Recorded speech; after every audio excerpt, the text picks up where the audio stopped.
Hello everyone, welcome to my channel bankers and accountant classes. आज की इस video में हम लोग इंग्लिश स्ट्रेटजी को अच्छे से समझेंगे। ईपीएफओ, एसएससी एंड स्टेनोग्राफर 2023 से रिलेटेड जो इंग्लिश लैंग्वेज और इंग्लिश कॉम्प्रिहेंशन से क्वेश्चन पूछे जाएंगे, वो सारे इंपॉर्टेंट हम टॉपिक को लेकर आएंगे। यदि आप इन सारे टॉपिक को कवर कर लेते हैं तो आप इंग्लिश सेक्शन में मैक्सिमम स्कोर करने में आप सभी को लिए ये हेल्पफुल रहेगा। तो देखिए दोस्तों, ईपीएफओ एसएससी में 50 क्वेश्चन इंग्लिश लैंग्वेज से और कॉम्प्रिहेंशन से मिक्स कर पूछा जाएगा और प्रत्येक क्वेश्चन को आपको 4 मार्क्स दिए जाएंगे। इस प्रकार 200 मार्क्स का क्वेश्चन एसएससी में पूछा जाएगा और स्टेनोग्राफर में 100 क्वेश्चन पूछे जाएंगे और प्रत्येक क्वेश्चन 4 मार्क्स का होगा। इस प्रकार 400 मार्क्स का क्वेश्चन स्टेनोग्राफर में पूछ लिए जाएंगे। इसलिए आप इंग्लिश में ये सारे टॉपिक को ज़्यादा से ज़्यादा प्रैक्टिस करेंगे तो आप मैक्सिमम स्कोर कर पाएंगे। तो देखिए दोस्तों, ग्रामर से आपको 7 से 8 क्वेश्चन पूछेगा, जिसमें वॉइस और नरेशन इन दोनों टॉपिक को यदि आप अच्छे से फोकस के साथ स्टडी कर जाते हैं तो 2 से 3 मार्क्स को आपका क्वेश्चन यहीं से देखने को मिलेगा। ठीक है, उसके बाद 10 से आपको 1 से 2 क्वेश्चन 10 से देखने को मिलेगा। कॉम्प्रिहेंशन को हम देखेंगे तो रीडिंग कॉम्प्रिहेंशन में 7 से 8 क्वेश्चन पूछा जा सकता है। इसमें हमें पहले क्वेश्चन को पढ़ना होता है, उसके बाद रीडिंग करना होता है और जो क्वेश्चन क्लू बेस रहेगा उसको सबसे पहले हम आंसर देंगे और इस पैसेज से हमें टोन, थीम, टाइटल, उसके बाद इनडायरेक्ट क्वेश्चन पूछा जाता है, ट्रू, फॉल्स, नॉट ट्रू। इन सारे क्वेश्चन को हम बाद में देखेंगे। सबसे पहले क्लू बेस्ड क्वेश्चन को हम सॉल्व करेंगे। देखिए दोस्तों, टोन, थीम, टाइटल के लिए आप पूरे डिटेल में पढ़ेंगे कॉम्प्रिहेंशन को, तभी आंसर अच्छे से दे पाएंगे। सर आप जल्दीबाजी में आंसर देने की कोशिश करेंगे तो हो सकता है गलत हो जाए, और इसे डिटेल में पढ़ने के बाद ही आपको टोन्स, टाइटल, थीम्स, इनडायरेक्ट यानी जितने भी क्वेश्चन आपसे पूछा जाएगा डिटेल पढ़ेंगे तभी दे पाएंगे।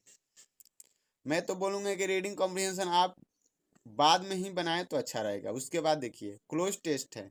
क्लोज टेस्ट में आपको मैक्सिमम 5 मार्क्स का पूछ सकता है और उसमें फिल इन द ब्लैंक्स का कर दिया रहेगा। आपको इसमें ये क्लोज टेस्ट में अच्छा करना चाहते हैं तो पहले ऑप्शन को अच्छे से वर्ड को समझें, उसके बाद पढ़ कर थोड़ा सा ब्लैंक्स के जैसे यहाँ फिल इन द ब्लैंक हुआ, इससे पहले कुछ वर्ड को हम पढ़ेंगे, इसके बाद कुछ वर्ड को पढ़ेंगे और जो हमारे ऑप्शन में वर्ड रहेगा वहाँ यहाँ पे हम रख कर आप पढ़ कर देखेंगे। यदि हमारा सीक्वेंस फिट बैठता होगा तो हम आंसर आसानी से दे पाएंगे।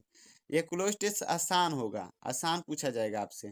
इसके बाद आता है सेंटेंस कंप्लीशन। इसमें भी 5 क्वेश्चन, 4 से 5 क्वेश्चन देखने को मिल सकता है। इसमें भी कुछ वर्ड दिया रहेगा और फिल इन द ब्लैंक रहेगा। सेंटेंस में ही आपको चूज करना होता है कि कौन सा वर्ड इस सेंटेंस को फुलफिल कर रहा है। अब देखिए हम फिलर देख लेते हैं। फिलर में सिंगल फिलर और डबल फिलर आने के काफ़ी चांसेस डबल फिलर है, और डबल फिलर हमें आसान भी होता है। 2 वर्ड रहेगा, पहला तो प्रेफरेंस इस तरह रहेगा, पहला वाला हम देख लेंगे वर्ड और सेकेंड वाला। एक सेंटेंस में 2 आपको फिल इन द ब्लैंक्स रहेगा, उसमें 2 वर्ड रहेगा। जो वर्ड आपको grammar base, adjective, verb, adverb इस तरह से आप देखकर और आर्टिकल से आप आसानी से इसे फिल कर आप फिल इन द ब्लैंक्स बना सकते हैं।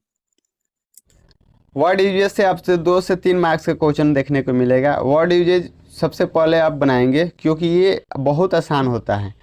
यदि आप डेली बेसिस एडिटोरियल स्टडी करते होंगे, अध्ययन करते होंगे, तो आपको ये सारे वर्ड जो भी दिया रहेगा वो आप उससे फेमिलियर रहेंगे, आप आसानी से उसमें फिट कर लेंगे सेंटेंस में और इसे आप जल्दी से जल्दी बना लेंगे।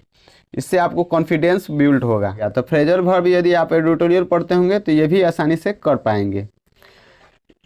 अब देखिए दोस्तों, एरर डिटेक्शन से आपको 5 मार्क्स के क्वेश्चन देखने को मिलेगा। एरर डिटेक्शन में आप सबसे पहले सब्जेक्ट वर्ब एग्रीमेंट को फाइंड करेंगे, देखेंगे। इससे क्वेश्चन देखने को मिल सकता है, या तो वर्ब में मिसिंग रहेगा या सब्जेक्ट में कुछ इधर उधर एरर रहेगा इसको। उसके बाद वर्ड यदि आप पढ़ते होंगे डेली एडिटोरियल तो वर्ड भी आप उससे फेमिलियर होंगे, तो वर्ड भी आप अच्छे से देख लें। इस तरह से एरर डिटेक्शन आप अच्छे से कर पाएंगे। इसके बाद 5 मार्क्स का पैराजम्बल दिया रहता है। सब मोस्ट पॉसिबिलिटी रहेगा कि इसमें सेंटेंस वाइज आपको दिया जाए, क्योंकि देखिए दोस्तों, कुछ ये सिलेबस 70% तो एसएससी पे पैरेलल है, तो 30% आपको बैंक के रिलेटेड पे है। तो इसलिए हमें लग रहा है कि पैराजम्बल इस बार पूछे तो आपको सेंटेंस एक सीक्वेंस में पूछे, जैसे ए का सेंटेंस दे देगा, बी का सेंटेंस दे देगा, और सी का सेंटेंस, डी का सेंटेंस और ई का सेंटेंस, इस प्रकार ऑप्शन वाइज दे देगा। आपको बोलेगा कि इसको रीअरेंज करें, ये पूछ सकता है। मतलब इसका 70% चांसेस है कि सेंटेंस रीअरेंजमेंट दे पैराजम्बल में, और नहीं तो आपको ऑप्शन वाइज जैसे बी ए सी डी इस तरह से ऑप्शन में दे सकता है। इसको आपको फाइंड आउट करना पड़ेगा ऑप्शन वाइज। तो देखिए दोस्तों, सेंटेंस वाइज अगर यदि पूछें तो आप इसको आसानी से किस प्रकार करेंगे। सबसे पहले आप देख लेंगे कितने क्वेश्चन पूछा है। यदि 5 सेंटेंस होगा तो इसी तरह लिख लेंगे 1 2 3 4 5, इस प्रकार लिख लेंगे जल्दी से। उसके बाद आप देखेंगे कौन सा सेंटेंस हमारा स्टार्टिंग सेंटेंस है। इन सारे में रीअरेंजमेंट सेंटेंस में कौन सा सेंटेंस स्टार्टिंग सेंटेंस है।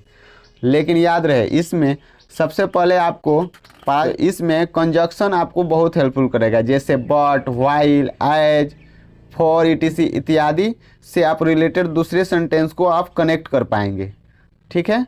उसके बाद वर्ब वन यदि रहेगा तो आपको उसके बाद आपको सब्जेक्ट नाउन खोजना होगा। किसी सेंटेंस में यदि वर्ब पे क्लोज हो रहा है तो दूसरे सेंटेंस में आप देखेंगे कहाँ से नाउन से स्टार्ट हो रहा है, उस तरह से आप कनेक्ट कर पाएंगे। वर्ब में आईएनजी दिया रहेगा, वर्ब का 3 फॉर्म रहेगा, जैसे पार्ट पार्टिसिपल्स दिया रहे और जेरेंड दिया रहे। तो इस तरह से आप ग्रामर को पहले इन्फ्लुएंस करेंगे, उसके बाद एलिमेंट कर आप अच्छे से उसको सीक्वेंस वाइज बैठाएँ। इसके बाद टेंस से भी आपको कुछ टेंस का भी क्वेश्चन दिया रहेगा, क्योंकि देखिए एसएससी पैटर्न है तो टेंस भी इसमें आपको, क्योंकि देखिए प्रीपोजिशन से भी हमारा सेंटेंस कनेक्ट होता है। इस तरह आप यदि आप पहले ये कर लेंगे, पढ़ लेंगे अच्छे से सेंटेंस को, उसके बाद अरेंज करेंगे। यदि इंट्रोड्यूस सेंटेंस पहले हो, 1 नंबर पर बी का स्टार्टिंग होता होगा तो बी को लिखेंगे। उसके बाद इसके बाद जो रिलेटेड सेंटेंस होगा, यदि डी आता हो तो डी को लिखेंगे। इसके डी के बाद सी आता हो, ए आता हो और ई आता हो, तो इस तरह हम बैठा लेंगे। इस तरह लिखने से हमें ये फ़ायदा रहेगा कि यदि कम समय भी रहेगा तो हम जल्दी जल्दी अपना आंसर दे पाएंगे, टिक आउट कर सकते हैं। देखिए जैसे पूछ देगा इंट्रोड्यूस रीअरेंजमेंट करने के बाद, यानी रीअरेंजमेंट आफ्टर इंट्रोड्यूस सेंटेंस कौन है, तो आप क्या देंगे इंट्रोड्यूस सेंटेंस में, यानी फर्स्ट सेंटेंस कौन है, तो आप ए का बी लगा देंगे, बी में गोला लगा देंगे। इस तरह से आप जल्दी से जल्दी कर पाएंगे। इसे ऐसे ही बोल देगा कि रीअरेंजमेंट आफ्टर थर्ड सेंटेंस, तो थर्ड सेंटेंस पे कौन है, सी है, तो सी को लिख देंगे। इस तरह से आप यदि पैराजम्बल को इस स्ट्रेटजी से आप बनाएंगे तो जल्दी से जल्दी बना पाएंगे। इस तरह देखिए दोस्तों, ग्रामर पे आपको वॉइस नरेशन और टेंस को अच्छे से स्टडी करना होगा। उसके बाद रीडिंग कॉम्प्रिहेंशन डेली एक मॉक टेस्ट में एक लगाएं, और ऐसे भी रीडिंग कॉम्प्रिहेंशन के लिए आप आर्टिकल डेली पढ़ना चालू कर दें। उसके बाद क्लोज टेस्ट का रीडिंग कॉम्प्रिहेंशन से आपका काम चल जाएगा। सेंटेंस कॉम्प्लिकेशन भी इसी से हो जाएगा। फिलर के लिए भी आपको रीडिंग कॉम्प्रिहेंशन बहुत हेल्पफुल रहता है। वर्ड यूजेज के लिए भी रीडिंग कॉम्प्रिहेंशन है। उसके बाद फ्रेजल वर्ब के लिए भी रीडिंग कॉम्प्रिहेंशन है। चूँकि आप रीडिंग करेंगे तो फ्रेजल वर्ब मिलेगा, उसको नोट करेंगे और इसको याद करेंगे। एरर डिटेक्शन के लिए सब्जेक्ट वर्ब एग्रीमेंट को अच्छे से स्टडी करना होगा आपको। अब पैराजम्बल के लिए अब देखिए रीडिंग कर रहे हैं तो आप उसी बेसिस पे कोई पैराग्राफ दे देगा सेंटेंस वाइज, उसको आप इस तरह अरेंज कर लेंगे। तो इस तरह से आप अच्छे से यदि आप स्टडी करते हैं, इन सारे टॉपिक को कवर करते हैं, तो इंग्लिश में मैक्सिमम स्कोर करने के लिए आपके लिए ये सारे टॉपिक बहुत बहुत हेल्पफुल रहेगा। तो चलिए दोस्तों, ये हम आशा करते हैं कि ये सारे बातें आपको समझ में आ गया होगा और इन सारे टॉपिक पे आप पकड़ बनाएंगे और ये सारे टॉपिक आपको कहीं ना कहीं हेल्पफुल रहेगा। तो यदि आप मेरे चैनल पर पहली बार जुड़े हैं तो इस चैनल को सब्सक्राइब कर लें और वीडियो को ज़्यादा से ज़्यादा शेयर करें और लाइक करें। चलिए दोस्तों, हम मिलते हैं नेक्स्ट वीडियो में। अभी के लिए थैंक यू।